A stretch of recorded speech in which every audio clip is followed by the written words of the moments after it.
Alright, so back to Vietnam. There is a ton of garbage everywhere. Just a heads up. My favorite view of Vietnam is the drone view. Far above the land. My perspective on this, my explanation of this, is that it used to be a country that had easily biodegradable products. It used banana leaves, it used all of these things like corn, coconut husks, all of these things that could easily biodegrade over some time. But then modernization comes in, we get plastic and styrofoam. And these things are easily consumable, they're cheap, they're just so easy to get. So every single thing you get in Vietnam is either in a styrofoam container, which then goes in a plastic bag, or into plastic, like a plastic cup. If you, again, drive up to the curb, get that instant gratification of some, I gotta say, sugarcane juice is one of the most delicious things you can ever get, especially if it's fresh pressed. Do it. Go to a country that serves it to you because it's amazing. But it goes in a plastic cup with a plastic straw that goes inside of a plastic bag that can hang on your motorbike. It is a plastic-heavy country. So where does all this plastic go? Well, before, you would have something that biodegraded, you throw it on the ground, it'd go away, right? But as we know, plastic doesn't do that. So there's this stockpile of plastic and styrofoam on the ground, and it gets washed away down into the sewer system. And what happens when it rains? It floods. And I'm not talking about just, like, oh, the ground's wet, it's flooding. This is like up to your knees flooding, and you're trying to drive a motorbike through it. It is insane. So there are 3 things that were necessary when you knew it was rainy season, this was going to be happening. 3 things in your motorbike at all times, or in your backpack if you're a working person. Flip-flops, because you need to be able to put on something that could go in that water. Change of clothes, because inevitably you are going to be soaked up to your knees. And soap.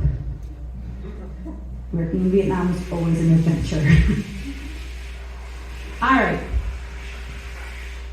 Our next storyteller is, I know, huge great segue. I think she even used soap today. Where is she? Wendi is our next storyteller.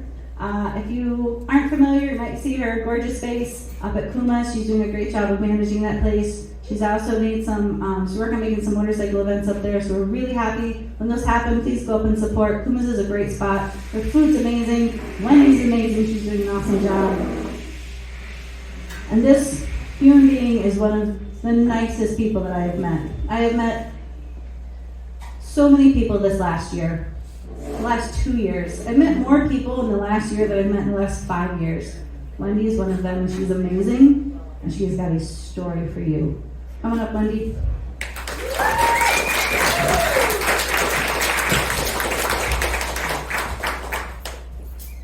Well, thanks for nearly making me cry, Susan.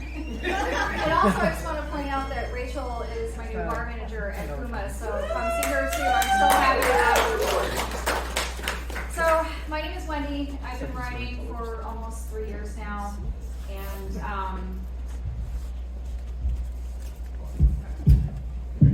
been riding for almost 3 years now, and I currently ride a Triumph Speedmaster and a BMW F750 GS.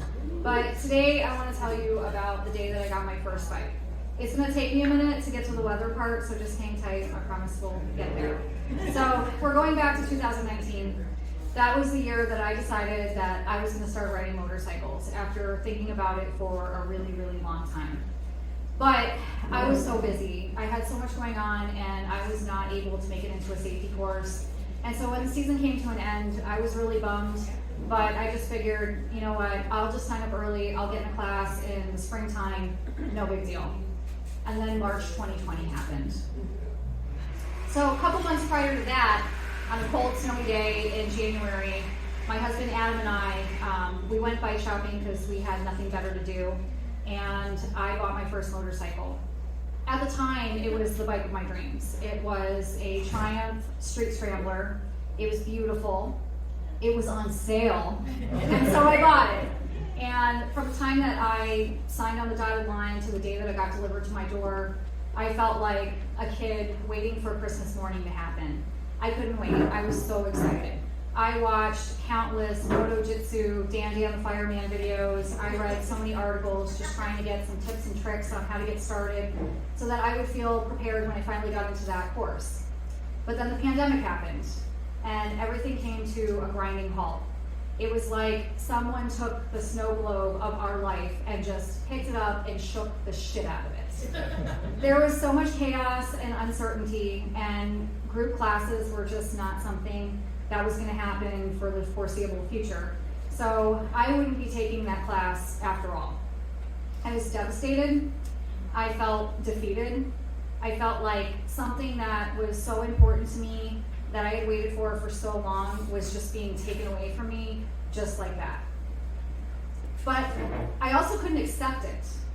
I was feeling so determined and probably a little overconfident, and I decided that the day that that bike gets dropped off, I'm going to ride that motorcycle and nothing is going to stop me. And so the big day is here. My bike gets delivered. She's beautiful. She's gorgeous. Her name is Cinderella, and I'm about ready to do this. It is a 32-degree day, first week of April, and besides my helmet and gloves, the only safety gear that I have is a very thin Dionysi summer mesh riding jacket. But it has armor, so I layer up under that as best I can. I grab my helmet and my gloves, Adam and I go downstairs, and he's looking at me like, "You are not seriously gonna do this, are you?" And I'm like, "Oh yes, I am." I'm freezing, you guys. I'm so cold.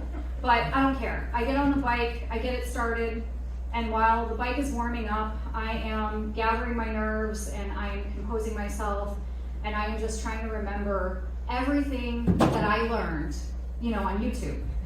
So, just as I'm about to take off, it starts snowing. It starts snowing just like it is today. And I'm just so frustrated. I can't believe this is happening. Am I supposed to just shut the bike off, go upstairs, and be like, well, that was that? Yeah, I probably should have. But I didn't. Instead, I sat there for a few minutes and I pouted, and I just, I took a few minutes and I decided, well, it doesn't look like it's sticking, so I'm gonna go. I'm just gonna do it. It's fine. And I take off. And I'm doing it. I am very slowly and awkwardly riding around the block. And I probably just intended to ride around the block like once or twice, and I rode around for an hour that day. It was the most amazing feeling in the world. I did not care how cold I was. I did not care that it was snowing. It didn't even occur to me that, dude, you don't have enough experience to be on like wet pavement doing this. What are you doing? I didn't care, but I did it. And it was an accomplishment. It felt like I had conquered something that was so monumental to me at that point in time. I had never been on a bike before. I had never ridden. I had never even been a passenger on a motorcycle before. This was a whole new world. I didn't know anything about bikes. I didn't know what I was doing. I probably had no business being out there, but I did it. And I also felt like I had taken back some control during a time and an environment that just felt like it was so out of control. So I really needed that at that point in time. Now listen, I don't advise anybody starting out doing what I did, because I could have damaged that bike. I could have hurt myself. I could be up here telling you a very, very different story, and I'm glad that I'm not.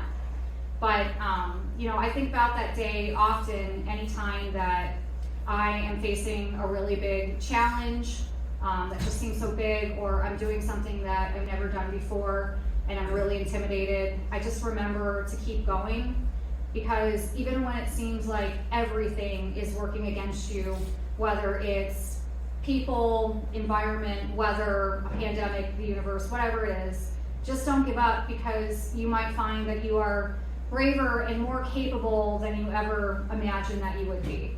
And so that concludes my weather story, and I'm just really glad that I got to be here today and share it with all of you. So thank you so much.